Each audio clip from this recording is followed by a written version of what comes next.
Hey, welcome to my channel. I'm Dr. Perkins, a board certified OBGYN, and today we're talking about how to lose weight with insulin-resistant PCOS. Now, managing weight with PCOS and insulin resistance can be really, truly challenging. But with the right strategies, we're able to lose weight successfully, and we're here to talk about that today. Let's talk about insulin-resistant PCOS, how to best tackle weight loss through your diet, what kind of exercises to do with insulin-resistant PCOS, and 5 supplements that I recommend for those with insulin-resistant PCOS.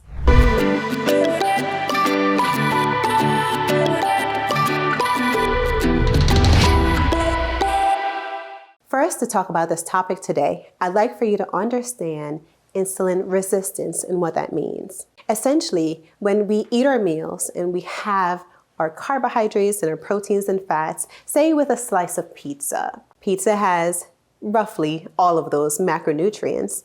But when we think of the crust of the pizza, that is carbohydrates. Carbohydrates actually break down to be sugars in our system. So even though the bread or the crust doesn't taste very sweet, it actually breaks down into a sugar or glucose molecule in our bodies. Once we have this glucose and it has been broken down and processed by your body, it needs to be used by all of your cells in your body, from your brain cells to your pancreas itself to your uterus. All of our organs need glucose for just normal functioning. For our organs to use this glucose, it needs insulin. Now, when we become insulin resistant, what happens is that our cells and our organs are not able to process and actually use the insulin in order to actively break down and use the glucose. We need insulin to use glucose. If we're not able to respond to insulin, our bodies automatically will pump out more insulin. Why? Because our bodies are thinking, well, if we need glucose, and for us to get the glucose, we need insulin, clearly we're not using the glucose because we need more insulin. And so your pancreas works overtime, pumping out more and more and more insulin.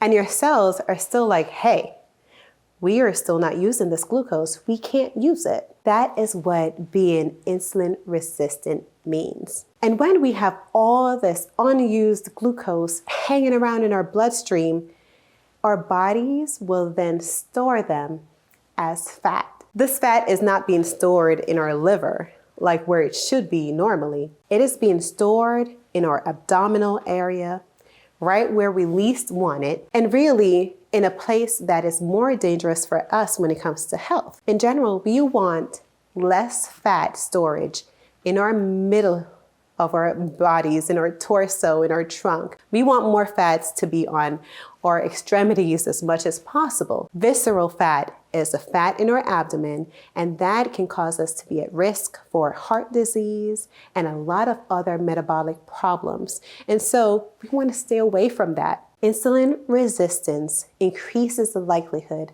that we'll have this fat buildup in our midsection, and we will be predisposed to having other medical issues, all because of insulin resistance. So to further our conversation today on carbohydrates, food, and insulin resistance, let's talk about the glycemic index. All of our foods that we eat, regardless of the kind, are broken down on a scale called the glycemic index, and they are given a number from 0 to 100. This is important to know because when we talk about PCOS and we talk about dieting and we talk about eating the right foods to help our bodies with our hormonal imbalances, this number will guide us as to what foods we should eat and which ones we should stay away from. In general, eating foods that are lower on this scale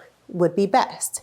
Foods that are closest to 0 versus 100.